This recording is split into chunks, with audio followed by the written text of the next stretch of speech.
Bwana Yesu asifiwe sana, ndugu zangu, dada zangu, kaka zangu, marafiki zangu wote na hata watoto wangu wa kiroho. Na wakaribisha tena katika hii platform ya online. Majina yangu naitwa Pastor Elijah Luther. I'm born again. I love Jesus Christ as my personal savior. Vile nimeisha nikisema. Karibuni sana tunaposikiza ile neno na Mungu wa amani atatubariki sana. Nataka kuzungumza kuhusu ulihusika maeneo gani? Ulihusika maeneo gani? Yaani ni wapi ulihusika katika maisha yako? Kwa sababu hapa duniani, wakati tutatoka hapa duniani, tutakumbukwa katika mambo mawili. Jambo la kwanza, watu watatukumbuka katika yale mazuri tulifanyia watu, na jambo lingine watu watatukumbuka pia katika yale mabaya ambayo tulifanyia watu. Kwa hivyo ukitoka hapa duniani watu wataangalia ulihusika wapi, na ulihusika kwa njia mzuri ama ulihusika kwa njia mbaya. Hata katika politics, wakati siasa inapoisha, watu wanaangalia huyu alihusika maeneo gani. Kama alihusika maeneo mazuri, anarudishwa bado kwa kiti. Lakini kama alihusika maeneo mabaya, watu hawapendi huyo mtu kabisa. Jina la Bwana libarikiwe sana. Biblia inasema katika Luka 17:1-2. Luke chapter number 17 verse 1-2. Ya kwamba vikwazo hazina budi kutokezea hapa duniani, lakini ole wake yule mtu ambaye anasababisha zile vikwazo zinatokezea. Jina la Bwana libarikiwe sana. Na Yesu anasema kwamba mtu kama huyo angefungwa jiwe la kushagia katika shingo lake, na huyo mtu angetupwa baharini. So ninaongea na mtu ambaye mwenyewe unajua ni wapi ulihusika. Ulihusika kuinua mtu ama ulihusika mahali kumwangusha mtu? Haleluya. Bwana Yesu asifiwe sana. Sasa ukiangalia katika Acts of the Apostle chapter number 7 verse 60. Matendo ya Mitume 7 pale 60, Biblia inaongea kuhusu habari ya Sauli. Na huyu Sauli ndiye alikuja akabadilishwa akakuwa Paul, Apostle Paul. Biblia inasema kwamba wakati Stefano alipokuwa na uawa, Sauli alihusika maeneo makubwa sana. Sauli ndiye alichangia kifo ya Stefano. Stefano akipigwa mawe, Sauli alikuwa anafurahia sana. Sorry kidogo. Stefano alikuwa anapigwa mawe, lakini Sauli alikuwa anafurahia sana. Na kuna watu wanaweza kuwa wanateseka, kumbe ni wewe umehusika mahali pale, unasababisha wanalia machozi. Jina la Bwana libarikiwe sana. Na huyo Sauli tumeona wakati alikuja akaokoka, yale mambo mazito ambayo pia alikuja akapitia. Wagalatia 6:7 inasema kwamba apandacho mtu ndicho atakachovuna. Kwa hivyo kama ulihusika katika maeneo mazuri, amini Mungu utavuna mambo mazuri. Hiyo miaka inakuja mbeleni. Lakini kama ulihusika katika mambo mabaya, hiyo mambo itachangia watoto wako watavuna mabaya, wewe utavuna mabaya, na generation yako yote itapitia mambo mazito sana. So angalia ni wapi ambapo ulihusika katika maisha yako. Bwana Yesu asifiwe sana.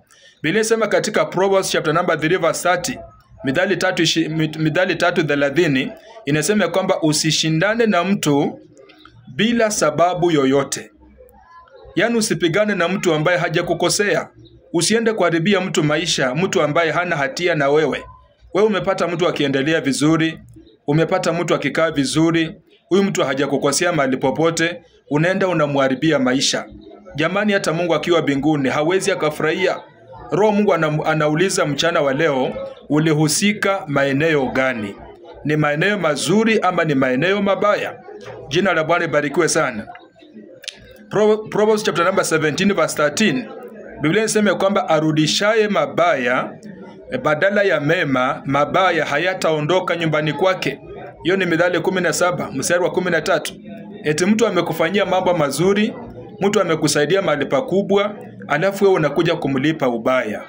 Yaani unakuja kumrudishia ubaya. Mtu amechangia mahali pakubwa sana, ukafanyika mtu wa maana.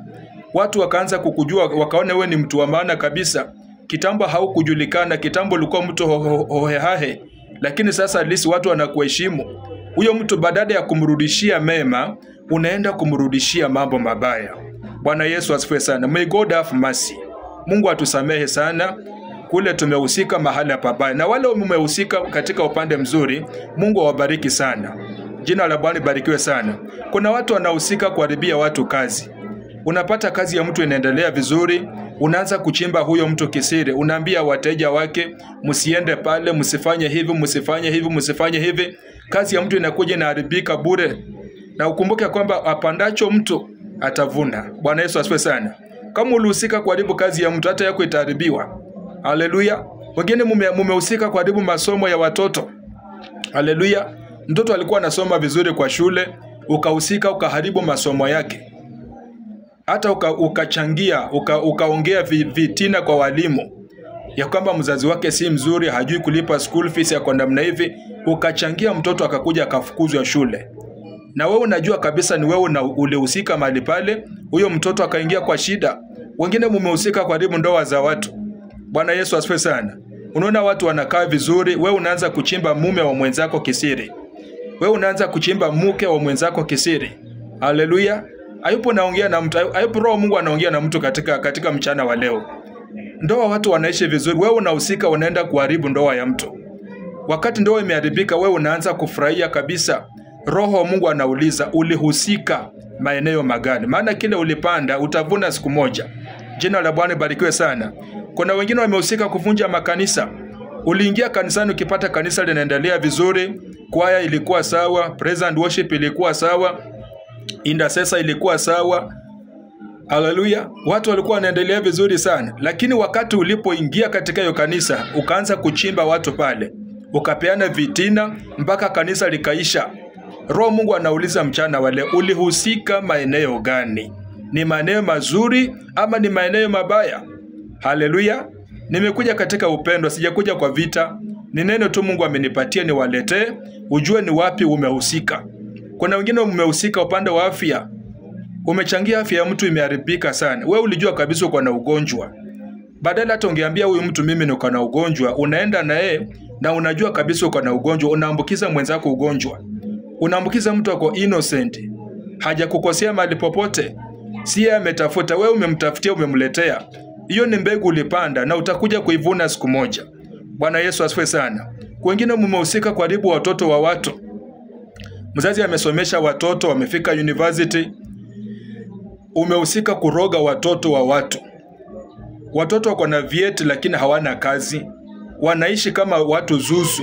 Hata hawajielewi, wamelewa kupindukia. Hawashiki network kabisa, na wewe ndio ulihusika kuroga hiyo familia. May God have mercy upon you. Mungu akusamehe kabisa, maana kule ulihusika ni mbegu ulipanda na utakuja kuivuna siku moja. Bwana Yesu asifiwe sana. Na wengine mmehusika pia kuharibu, yani mmechangia miradi haijafanyika vile ilikuwa inafaa ifanyike. Serikali ilitoa pesa vizuri, ikakuaminia wewe ufanye hiyo kazi, ukahusika kuharibu. Barabara haikujengwa, hospitali haikujengwa. Ni wewe ulihusika, unalaumu serikali lakini wewe ulihusika kuharibu hiyo mambo. Bwana Yesu asifiwe sana. So Mungu awabariki sana. Nimekuja katika upendo, sijakuja kwa vita vile mmesikia. Na tutaendelea kubarikiwa sisi wote pamoja. Roho Mungu anauliza, ulihusika maeneo gani? Maana apandacho mtu, narudia nikisema, apandacho mtu atavuna. No matter ikimaliza miaka ngapi. Uliza wazazi wetu yale mambo walipanda, walihusika mahali pabaya sana. Na tunaona sisi tunapitia haya mambo. Bwana Yesu asifiwe sana. So Mungu awabariki sana.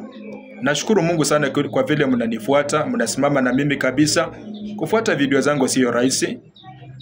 Na nyenyekea sana katika unyenyekevu. Nikisema Mungu awabariki sana. Ninawapenda sana na upendo wa Kristo Yesu. Vile nimeishi nikiwaambia kwamba nyinyi ni watu wa baraka sana. Tufuatilie sana katika Facebook. Kindly like my page. Tafuta tu pale Pastor Elijah Luta utanipata katika page yangu. Pale kuna sermon ziko pale. Kama utakosa hii sermon katika TikTok, maybe hautakuwa na nafasi ya kuiona. Nitafute pale Facebook, share, like page yangu na pia ushare. Ama ukuja katika YouTube. Ukiingia katika YouTube pia unaweza ni search. Utapata pale, just search Pastor Elijah Luta. Utapata sermon zangu pale na Mungu atakubariki. Mungu awabariki sana. Wale mlihusika mahali pabaya, nimewaombea msamaha kwa Mungu.